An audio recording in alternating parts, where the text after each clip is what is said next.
Llegan las claves para descifrar el complejo mundo de la economía. Al contado. Vamos a repasar las cuestiones económicas más trascendentes que han ocurrido durante el año 2023 y para ello estoy junto al presidente de la consultora de CAI Center, Adrián Celaya. Adrián, bienvenido a Radio Sputnik. ¿Cómo estás? Hola Javier, encantado de estar contigo y con Sputnik, como siempre. Muchísimas gracias, Adrián. Bueno, han ocurrido muchas cosas, ¿no?, en este año 2023, pero ¿cuál es la que tú destacarías como fundamental por las consecuencias que podría tener o que ya están teniendo y que podría tener en adelante, Adrián?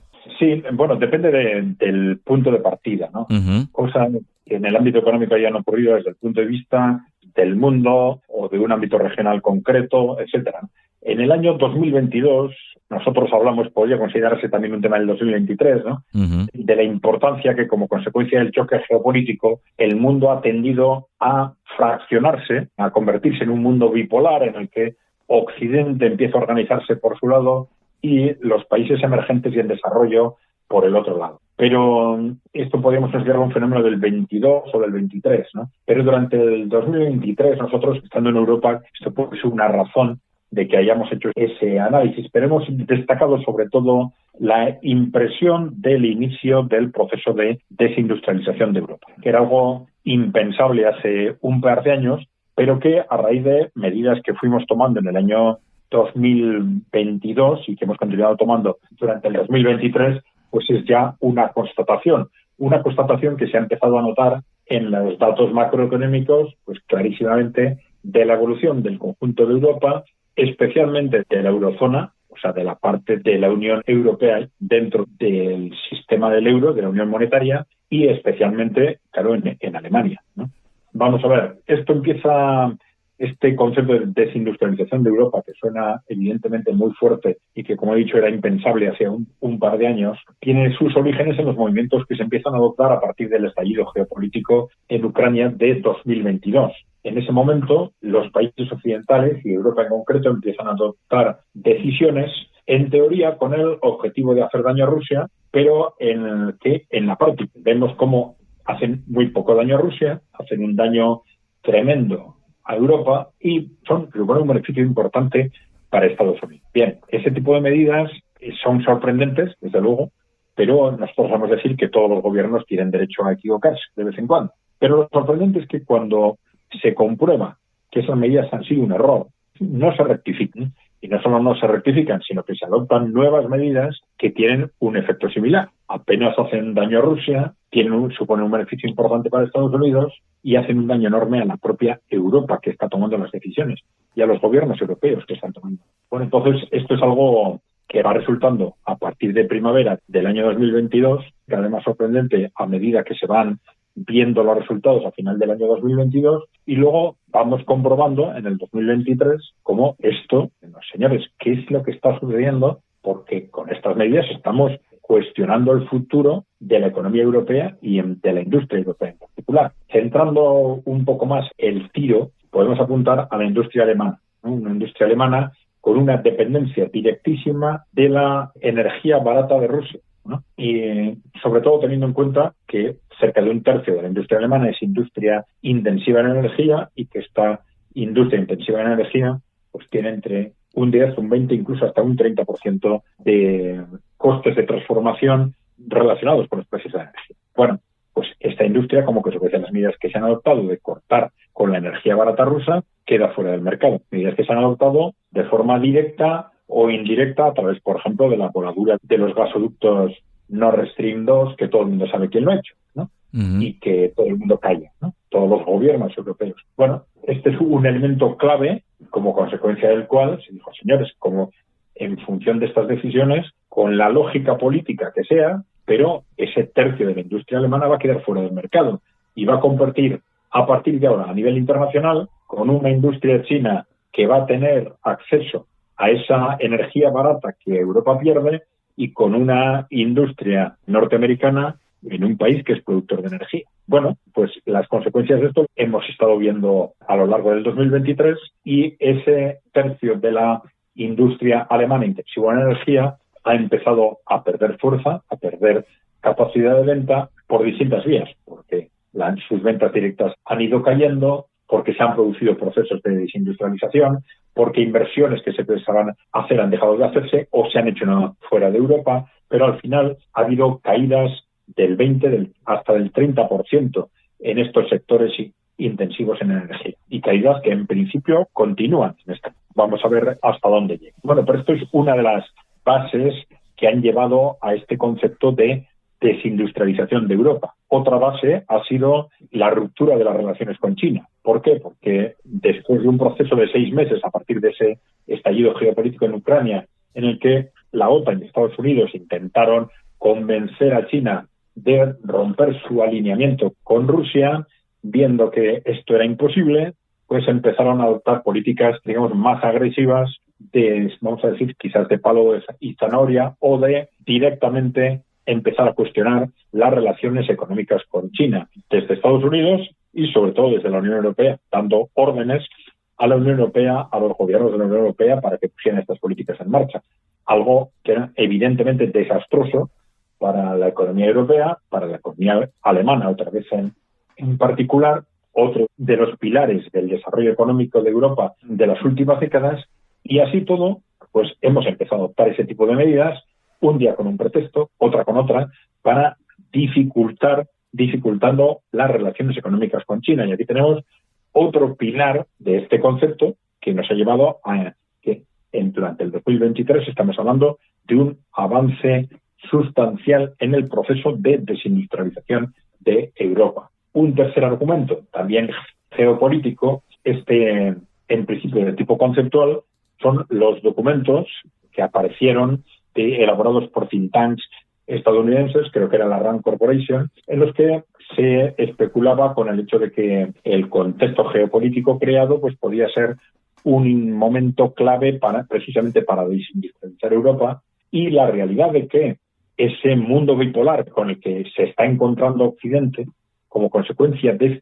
este nuevo telón de acero que estamos creando nosotros mismos, obligando a los países emergentes y en desarrollo a posicionarse como consecuencia de estas políticas de sanciones, pues nos está llevando a un mundo bipolar en el que el bloque en el que Occidente se sitúa es un bloque insostenible. Insostenible en el sentido que es excesivamente industrial, que tenemos un Estados Unidos industrial, una Europa occidental industrial, un Japón, una Australia muy industrializado. ¿Esto qué quiere decir? Pues si no podemos vender nuestros productos fuera de ese bloque, lo único que nos queda es desindustrializar parte de ese bloque. Y esto es lo que en distintos sectores en Alemania les ayuda a especular hasta qué punto todas estas medidas que se están impulsando desde Estados Unidos y que los gobiernos europeos están adoptando en contra de sus propios países, pues están impulsando quizás la desindustrialización de Europa o convertir a Europa en un contexto territorial que sea en un territorio menos industrializado, que sea compatible con ese nuevo bloque occidental ya aislado del futuro bloque emergente y en desarrollo. Bueno, y tenemos un cuarto elemento, ¿no?, que es el elemento, vamos a decir, verde, el elemento de las estrategias climáticas que están llevando fundamentalmente a los países europeos a acelerar lo que están llamando estrategias de descarbonización. Bueno, conceptos que eran más o menos etéreos hasta ahora, pero que curiosamente, precisamente en este momento, se están intentando llevar a la práctica política de los países europeos. Esto puede tener dos vertientes. Una de ellas es, evidentemente, acelerar ese proceso ese posible o hipotético, vamos a llamarle, porque sigue siendo todavía una barbaridad que nos cuesta creer, ¿no? Pero ese proceso de desindustrialización de Europa, esas políticas están ya acelerando esa desindustrialización de Europa, haciendo la energía cada vez más cara, y esto supone, la energía más cara, supone más difícil industrialización, supone menos industria, supone pérdidas económicas, supone pérdida de capacidad económica futura en Europa, sin ninguna duda, ¿no? Y la otra vertiente es que también es cierto que esto va a permitir, de alguna forma, posiblemente a los gobiernos europeos, justificar lo que está pasando y lo que vaya a pasar cara al futuro. En el sentido de que, bueno, no va a ser algo que es este deterioro económico, esta caída industrial, algo que esté sucediendo por razones geopolíticas, por órdenes de Estados Unidos, por intereses de Wall Street, sino que algo que estamos haciendo, en definitiva, para salvar el planeta. Adrián, con todo esto que has expuesto, ¿no? Uno se pregunta sobre todo, no sé si se lo preguntará, si se lo planteará, pero quienes se lo planteen de los ciudadanos europeos de a pie, ¿qué puede esperar de una Europa en estas circunstancias, ¿no? Económicamente hablando, ¿no? Y lo que afecta evidentemente a la vida cotidiana, ¿no? Sí, bueno, a corto plazo hay una barrera para que este tipo de situaciones tengan consecuencias políticas en Europa, que es la falta de oposición. Es decir, si hubiéramos tenido una situación normalizada con oposiciones reales y tal, esto difícilmente hubiera llegado al punto al que ha llegado, hubiera estallado enseguida, ¿no? Si esto ha llegado a donde ha llegado es porque desde los años 90, a partir de la Guerra Fría, la oposición política ha desaparecido en Europa. Los conceptos de izquierda se mantienen, los términos izquierda, derecha, centro, pero son palabras. No hay realmente opciones políticas diferentes. Pero claro, también es cierto que todo esto está generando un desasosiego muy alto entre los ciudadanos, distinto de unos países a otros, pero evidentemente en países, por ejemplo, como Alemania, con mucha claridad, y que está llevando a que no ya dentro de los conceptos clásicos de izquierda y derecha, sino que en contra de los partidos tradicionales de una u otra tendencia, que nuevos movimientos estén cogiendo un peso significativo, ¿no? Si vamos al caso de Alemania, tenemos dos vertientes, ¿no? Y esto nos revela que es un tema tanto de izquierda como de derecha, y que las palabras de izquierda y derecha no nos sirven para analizar realmente, o no son suficientes para analizar lo que está sucediendo, ¿no? Y por eso tenemos cómo AfD se está disparando en las encuestas por un lado, pero también este nuevo partido creado por Sarah Wagenknecht a partir de Die Linke, de la izquierda en Alemania, pues las encuestas están dando ya entre un 10 o un 15% en las posibles elecciones alemanas. Esto quiere decir que hay una revolución en la opinión pública europea, bueno, que se ha manifestado también en el cambio político en Holanda, en el nuevo gobierno socialdemócrata en Eslovaquia, etcétera, que, bueno, pueden muy bien generar cambios políticos en distintos países europeos. También es cierto que no sabemos, claro, que hasta qué punto las élites que han venido controlando Europa van a permitir que esos cambios políticos generen cambios realmente de fondo. Exacto. Eso te quería preguntar justamente, Adrián. Claro. El problema es que siempre se ha dicho de una forma un tanto cínica que la democracia funciona cuando no hay nada importante en juego, pero cuando hay algo importante en juego se rompe la baraja.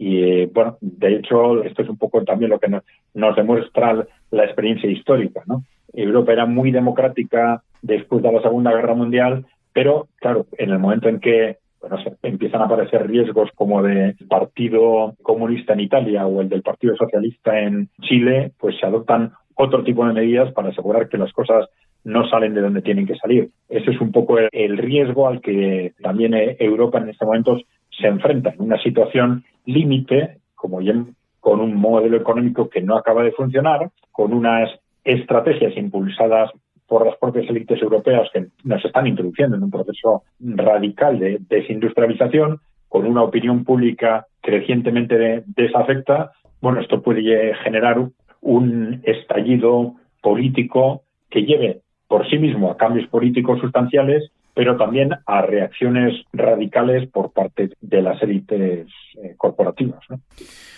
Y esto también, por otro lado, ¿no? Viendo el asunto desde la vereda de enfrente, por decirlo de algún modo, ¿en qué posición deja, por un lado, a Estados Unidos, pero también, por otro lado, a ese sur global que está surgiendo, a los BRICS también, ¿no? Que a partir del 1 de enero suma más miembros, ¿no? Sí, bueno, en realidad el futuro del mundo se está definiendo precisamente en esas coordenadas, ¿no? Nos hemos encontrado a raíz del estallido geopolítico con una división del mundo en dos, un occidente, en el cual hemos hablado un poco lo que está sucediendo, tenemos la perspectiva de Europa. A Estados Unidos a corto plazo le está yendo muy bien desde el punto de vista de crecimiento, un crecimiento que está en buena parte relacionado precisamente con esa caída europea y con esos mercados europeos que se le están regalando a costa de mercados que se le están quitando a los países emergentes. Pero Estados Unidos están también beneficiando de una situación de inflación que beneficia extraordinariamente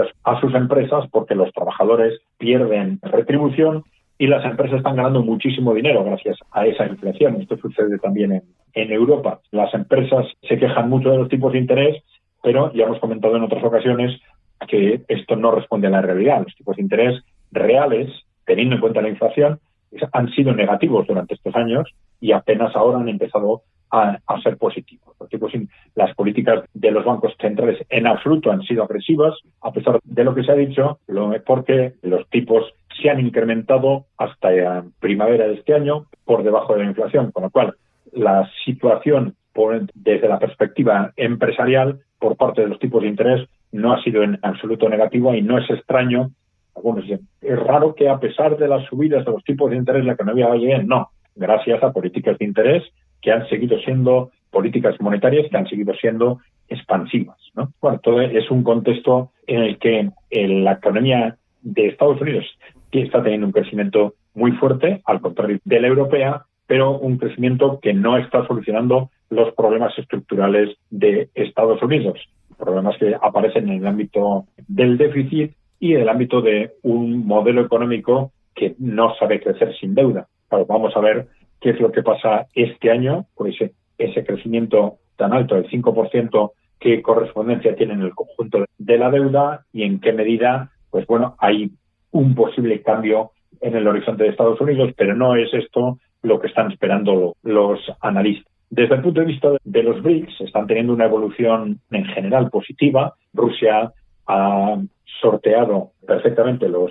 riesgos que aparentemente les generaban las sanciones occidentales por distintas vías, pero la fundamental ha sido la sustitución de mercados, del mercado energético occidental por el mercado energético de los países emergentes y en desarrollo, y riesgos desde el punto de vista de los cambios geopolíticos que se están produciendo, puede ser sobre todo la economía china, los está teniendo porque la economía china tiene una dependencia muy alta de las exportaciones, una dependencia que ellos ya hace mucho tiempo saben que tienen que ir reduciendo y estaban intentando incrementar el peso del consumo interno dentro de su economía para compensar con ese consumo algunas exportaciones que a la larga no podían seguir siendo tan importantes como lo estaban siendo hasta entonces, ¿no?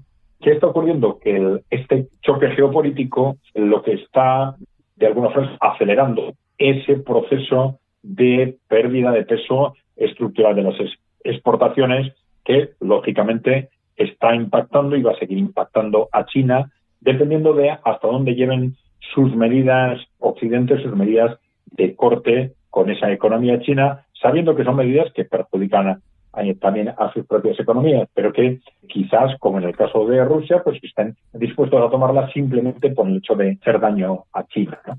Bueno, vamos a ver, esta es la cuestión clave desde el punto de vista de China, en qué ritmo van esas medidas de incremento de la inversión, sobre todo del consumo interno, pues van compensando ese debilitamiento de las exportaciones externas que les puedan ir generando este reposicionamiento geopolítico. Muchas gracias, Adrián. Muy bien, Javier. Gracias a ti y a Sputnik, como siempre. Sputnik. Contamos lo que otros callan.